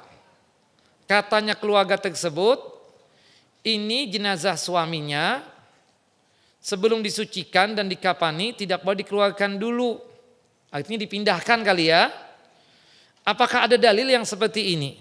Tidak ada. Boleh enggak? Ya bolehlah dipindahkan. Secara otomatis nanti ketika dimandikan dipindahkan juga. Kalau misalnya kan kita temannya supaya lebih enak jangan ditempatkan di dalam kamar. Di ruang keluarga misalnya yang lebih luas. Bolehkah kita pindahkan? Bolehlah, tidak mengapa yang demikian. Tidak ada dalil harus di situ saja, tidak ada dalil ya seperti itu. Wallahu a'lam bishawab. Ustadz, ketika masih masa iddah boleh enggak menghadiri pengajian di masjid? Boleh, tidak mengapa ya. Jadi orang masa iddah itu yang terlarang itu berkaitan dengan satu perbuatan yang akan menimbulkan fitnah. Jadi bukan berarti orang yang masa iddah itu enggak boleh keluar rumah. Seperti misalnya kerabatnya, keluarganya ada yang meninggal dunia, dia ingin takziah, boleh tidak? Boleh.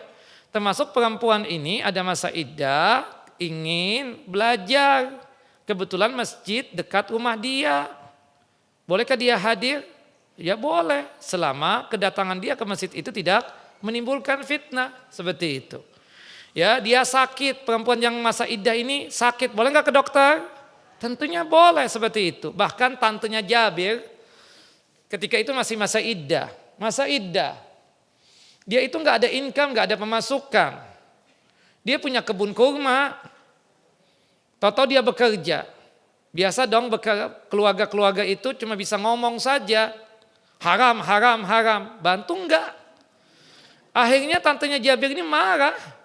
Dia panggil Jabir, tanyain deh sama Nabi SAW. Ya, tentang perbuatan aku ini benar apa enggak? Aku ini kerja bukan apa-apa, aku punya anak. Untuk mencukupkan diriku dan anak-anakku. Akhirnya Jabir bertanya kepada Nabi SAW. Kata Nabi, mudah-mudahan dengan dia bekerja tersebut bisa mencukupi buat diri dia dan bisa bersedekah. Artinya apa? Kalau misalnya pekerjaan yang memang tidak menimbulkan fitnah meskipun masa iddah tidak mengapa. Yang menjadi perdebatan ulama itu kalau dia kerjanya di malam hari. Nah itu yang menjadi masalah.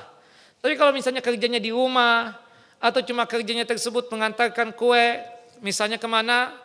Ke suatu supermarket atau ke toko kue misalnya. Ya enggak masalah seperti itu. Sekedar mengantarkan. Kebetulan tidak ada yang mengantarkan. Dia tidak ada kurir untuk mengantarkan itu, maka dia boleh datang. Selama kedatangan dia tersebut tidak menimbulkan fitnah. Apalagi cuma sekedar kunjungan ke tempat orang tuanya. Apalagi rumahnya dekat lagi dengan rumah orang tuanya. Bolehkah dia berkunjung ke rumah orang tuanya? Boleh. Ini seakan-akan perempuan yang masa iddah ini dipingit betul. Di kamarnya saja, dikunci, digembok, kuncinya dibuang. Nah, ini zalim kita katakan ya. Tidak seperti itu. Yang tidak boleh itu menunjukkan satu perbuatan-perbuatan yang haram. Ketika masa iddah misalnya, dia seakan-akan ingin menunjukkan kepada laki-laki nih. Jelas ibu-ibu? Dia mengakukan satu perbuatan yang jadi fitnah, menunjukkan kepada laki-laki lagi kosong. Siapa yang mau masuk? Nah, itu yang haram, enggak boleh. Ya, berdandan dengan yang luar biasa, menunjukkan kekosongan dia itu. Ya kan? Ini lagi kosong. Ayo dong siapa yang melamar aku setelah habis masa iddah, itu yang nggak boleh. Jelas ya? Nah, itu yang nggak boleh Bu ya. Tapi kalau ada hajat, ada keperluan boleh. Jelas ya? Ada hajat kok. Dia nggak ada asisten rumah tangga. Beli makanan sendiri, beli masakan sendiri. Kalau dia nggak keluar-keluar, sakitlah. Iya kan seperti itu. Nah, wallahu a'lam bissawab ya. Ustadz, apakah ada sholat yang dikerjakan setelah sholat asar? Kalau ba'diyah asar tidak ada. La salata ba'dal asri, tidak ada ba'diyah asar. Tapi kalau sholat sunnah yang umum, misalnya kita berwudu, mengambil air wudu, kita masuk ke masjid ini, ingin sholat sunnah wudu, boleh tidak? Boleh. Itu sholat sunnah yang ada kaitannya, yaitu karena keadaan kita wudu, kita ingin sholat. Atau kebetulan habis asar ada kajian, kita masuklah ke masjid ini untuk tahiyatul masjid. Boleh enggak? Boleh, seperti itu. Yang tidak ada itu ba'diyah asarnya yang tidak ada. Wallahu a'lam bissawab.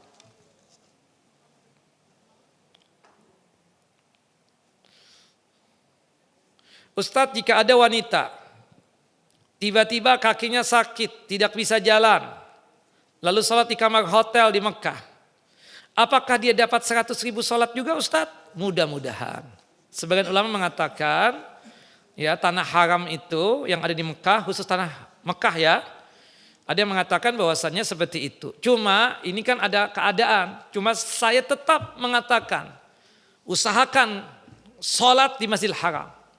Jangan mengambil rukhsah dari pendapat ulama tadi. Kecuali sakit ini wajar lah.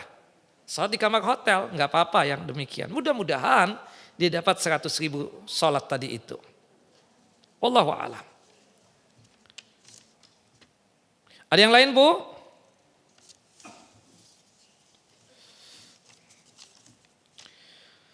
Ustadz, berkaitan dengan pembacaan surah Al-Kahfi, apakah benar ada sebagian ulama yang mendoibkan tentang pembacaan surah Al-Kahfi penghususan di malam Jumat? Begini ya saya bacakan. Berkaitan tentang masalah surah Al-Kahfi itu kan makrufnya kita baca di mana? Ya, di malam Jumat dan hari Jumat. Itu berkaitan dengan keutamaan dan keistimewaannya ya. Keutamaan dan keistimewaannya kita katakan. Nah, disebutkan oleh para ulama tentang masalah ini ketika membawakan hadis-hadisnya ya, kita bacakan saja supaya jangan sampai menjadi masalah buat kita ya.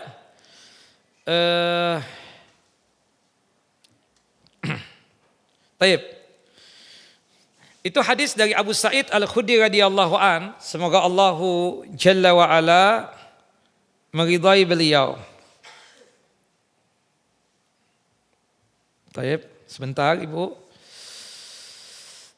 Hukmu qiraati suratul Kahfi Lailatul Jum'ah.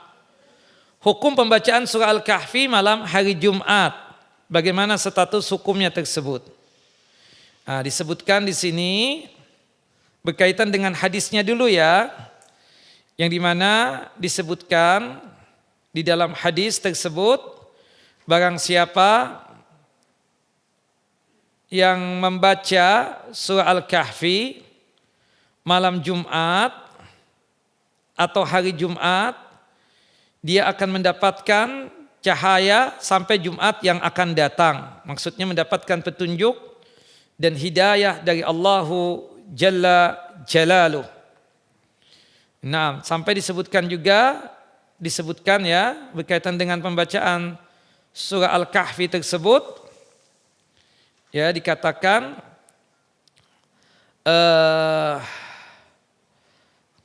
barang siapa yang membaca surah Al-Kahfi akan mendapatkan cahaya sampai ke Ka'bah ya. Saking luar biasanya petunjuk yang dia dapatkan di sini.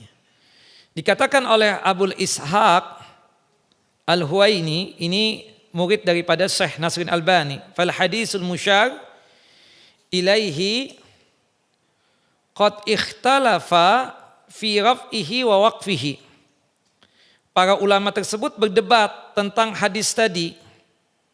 Apakah pembacaan surah Al-Kahfi malam Jumat dan hari Jumat tersebut dilakukan oleh Nabi atau bahkan diucapkan oleh Nabi, ataukah terhenti pada para sahabat ridwanullah ajmain saja. Ya. Kalau kita melihat Syekh Nasruddin Albani rahimahullah rahmatan wasi'ah itu menjelaskan bahwasannya keutamaan daripada surah Al-Kahfi ini yang dibaca di malam Jumat dan hari Jumat itu ada fadilahnya, dan itu sampai hadisnya kepada Nabi sallallahu alaihi wasallam. Ya, sebagaimana yang dikatakan di dalam hadis Abu Sa'id Al-Khudri radhiyallahu an, semoga Allah Jalla wa ala meridai beliau. Dan Syekh Nasruddin Albani rahimahullah rahmatan wasi'ah juga menjelaskan bahwasannya bolehnya kita untuk menghususkan pembacaan surah Al-Kahfi malam Jumat dan hari Jumat berdasarkan hadis tadi. Man qara'a suratul Kahfi lailatal Jum'ah adha'a lahu minan nur fi ma bainahu wa bainal baitil atiq. Barang siapa yang membaca surah Al-Kahfi pada malam Jumat, dia akan disinari antara dirinya dan Ka'bah, ya, seperti itu. Termasuk dalam riwayat yang lain mendapatkan keutamaan sampai Jumat yang akan datang. Oke ya. Kita bacakan lagi komentarnya Syekh di sini ya. Kata beliau, yang menjadi iskal itu, yang menjadi masalah itu penghususan malam Jumat. Ya. Apakah bisa dikategorikan begitu ataukah cuma sekedar tambahan saja? Syekh mengakui ini ada perdebatan. Apakah sampai kepada Nabi SAW ataukah tidak sampai kepada Nabi SAW? Yang mengatakan sampai berarti mengatakan boleh kita menghususkan pembacaan surah Al-Kahfi malam Jumat dan hari Jumat. Sedangkan yang mengatakan tidak sampai artinya mauquf. Mauquf itu terhenti pada sahabat, yaitu sahabat Abu Sa'id Al-Khudri dan sahabat Abdullah Ibnu Umar bin Khattab radhiyallahu anhuma. Naam. Nah di sini Syekh menekankan lagi, kata beliau hafizahullah, summa huwa in kana mauqufan falahu hukmul marfu li'annahu mimma la yuqal bi rawi kama huwa dhahir. Wa fi khilafil akhar fi lafzihi, ya, bahwasanya ada khilaf. Kesimpulannya kata Syekh, wa amma hukmul muwadhaba ala takhsisi yaumul jum'ah bi qiraati suratil kahfi fala haraja fihi. Sebagian ulama mengatakan hukum merutinkan pembacaan surah Al-Kahfi malam Jumat, maka tidak mengapa yang demikian. Wala ya'ta'ati al-hukum ala dzalikal bid'iyah. Yang melakukannya itu bukan berarti dia melakukan perbuatan bid'ah. Wa amma man i'taqada sihhatal hadis bi ziyadah yaumul jum'ah, tapi yang menjadi muskilah jika sekiranya dia menghususkan, meyakini tentang kesahihan hadis dengan tambahan tadi, yaitu penambahan hari Jumat saja, dan mengikuti ucapan dari yang mengatakan fahadza takunul muwadhaba fi haqqihi sunnatun sabitatun, maka ini bisa menjadi satu sunnah yang tetap buat dia. Dan dikatakan oleh Syekh Abdul Aziz bin Baz rahimahullah rahmatan wasi'ah, jaa fi qiraati suratil kahfi yaumul jum'ah ahadits la takhlu min dha'fin. Bahwasanya kata Syekh Abdul Aziz bin Baz, pembacaan penghususan surah Al-Kahfi malam Jumat banyak hadis, tapi sayang yang hadisnya rata-rata dhaif. Nah, lakin zakara ba'du ahli ilm annahu yashuddu ba'dahu ba'dan, kata Syekh Abdul Aziz bin Baz, tapi ada sebagian ulama di antaranya Syekh Nasruddin Albani, karena banyaknya hadis tadi itu menguatkan satu dengan yang lain, maka statusnya yang jadinya dhaif menjadi hasan. Dan disebutkan Abu Sa'id Al-Khudri selalu melakukan yang demikian, pembacaan surah Al-Kahfi malam Jumat dan hari Jumat. Wallahu alam. Nah, disebutkan oleh Syekh juga, kalau Syekh Abu Ishaq Al-Huwaini ini mengatakan menghususkan pembacaan surah Al-Kahfi malam Jumat, kata beliau, Karena ada penambahan malam Jumat itu yang tidak dibolehkan. Hendaknya bacalah surah Al-Kahfi di malam-malam yang lainnya. Malam Sabtu, malam Ahad dan seterusnya. Nah intinya kita katakan bahwasannya ini memang perdebatan. Ya, artinya yang sudah punya keyakinan membaca surah Al-Kahfi malam Jumat ya teruskan saja, tidak mengapa yang demikian. Tapi bukan berarti salah kalau mereka ada yang membaca di hari-hari yang bukan hari Jumat. Karena memang penambahan hari Jumat itu diperdebatkan di kalangan ulama hadis. Wallahu a'lam bissawab. Ini kira ya berkaitan dengan pembacaan surah Al-Kahfi. Taib, ada yang lain? Bapak-bapak? Ya, silakan. Waalaikumsalam warahmatullahi wabarakatuh. Saya punya pertanyaan mengenai tadi Ustadz menyebutkan ada Haji Furoda.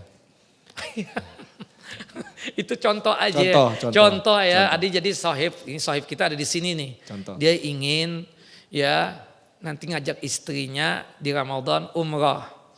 Qadarallah dia dapat faedah. Rumahnya laku. Faedahnya 2 kali lipat. Dia bilang sama istrinya, kita batalkan niat kita untuk umrah.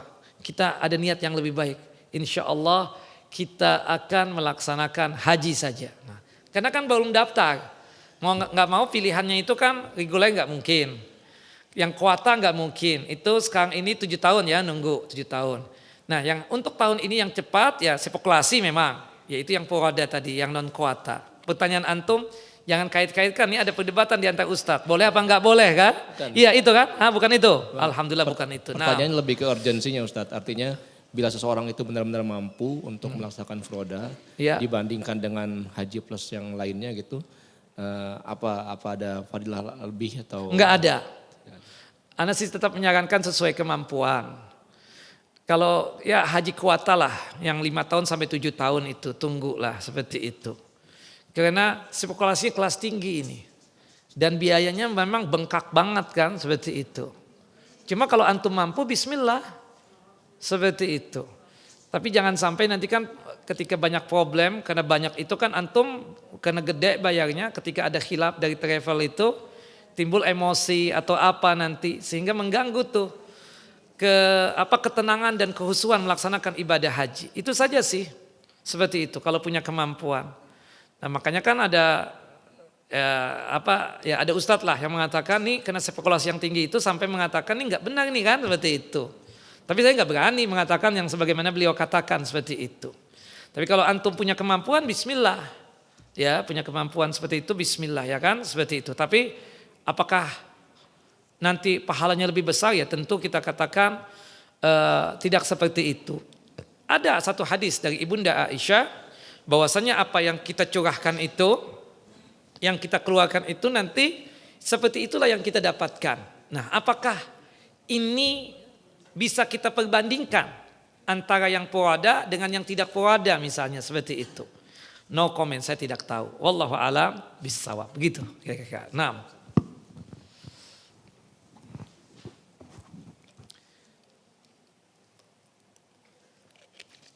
Baik ibu-ibu tinggal 10 menit lagi atau 5 menit lagi. Silakan Bapak-bapak.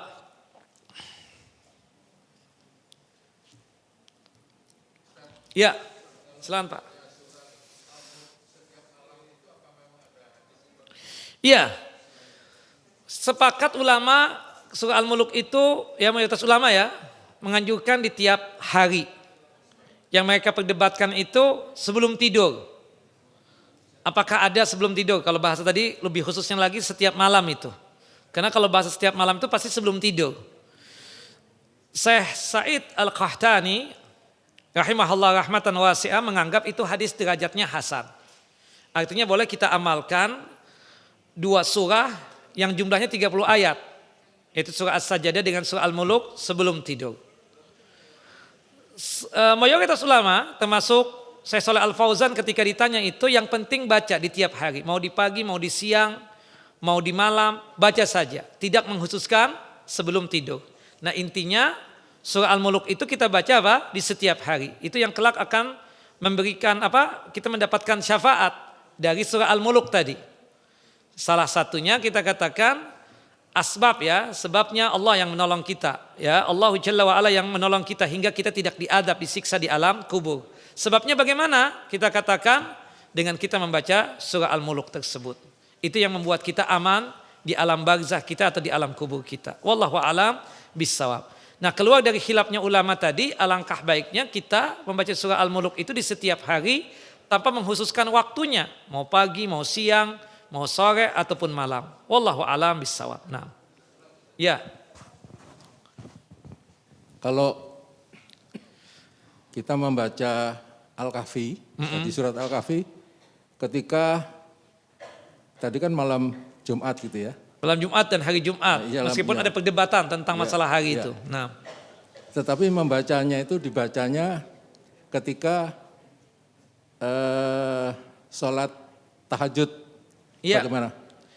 Mudah-mudahan dapat itu Pak ya. Jadi apakah kita mendapatkan fadilah tadi itu cuma sebatas ya ketika di luar daripada ibadah sholat. Bolehkah surah Al-Kahfi kita baca di dalam sholat misalnya? Selama Bapak tidak menghususkan, artinya setiap Jumat pasti di sholat tahajudnya seperti itu. Dan yang kedua kan kita tidak boleh menghususkan tahajud itu di malam Jumat. Nah, ini poin penting. Makanya Rasulullah kan mengatakan tidak boleh menghususkan tahajud dan puasa di hari Jumat. Termasuk juga apa ibu-ibu? Tidak boleh menghususkan apa? Meskipun ada pendapat ulama yang membolehkan. Jadi satu amalan itu tidak boleh dikhususkan di hari Jumat. Karena hari itu pemimpin, Jumat itu kan pemimpin hari. Ada sebagian kita yang menghususkan. Yang paling sering menghususkan masalah apa? Sedekah itu. Enggak ada dalil yang menjelaskan penghususan sedekah di hari Jumat. Yang ada di setiap hari. Yang ada apa? Di setiap hari. Sampai ada teman sampai sekarang ini, dia enggak mau bersedekah kecuali hari Jumat. Nah ini kan problem. Meskipun ada ulama yang melakukan itu, tapi kan perbuatan ulama dan ucapan ulama bukan dalil. Ya, artinya kita katakan dalil itu kan Quran dan sunnah Nabi, itu jelas seperti itu. Nah ada istimbat dari surah Al-Jum'ah sebagaimana dilakukan oleh Al-Imam Ibnu Qayyim rahimahullah rahmatan wasi'ah.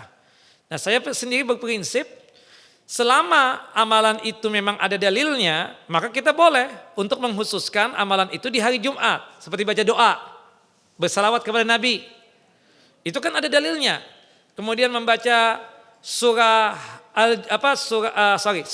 As-Sajdah di sholat subuh hari Jumat dan surah Al-Insan di hari Jumat. Itu ada dalilnya. Ya. Tapi kalau yang berkaitan anggaplah surah Al-Kahfi juga, jika itu memang sepakat kita penambahan hari Jumatnya itu sesuatu yang sabit, sesuatu yang ada dari Nabi SAW. Tapi kalau sedekah ya tidak ada. Salat Jumat salat tahajud saja dilarang oleh Nabi mengkhususkan untuk di malam Jumat. Kemudian untuk berpuasa di hari Jumat juga dilarang oleh Nabi untuk mengkhususkan di hari Jumat. Nah kalau misalnya sedekah itu kita katakan ada dalil yang mengkhususkan itu, ya monggo silakan. Tapi sayangnya hadisnya kan doib itu.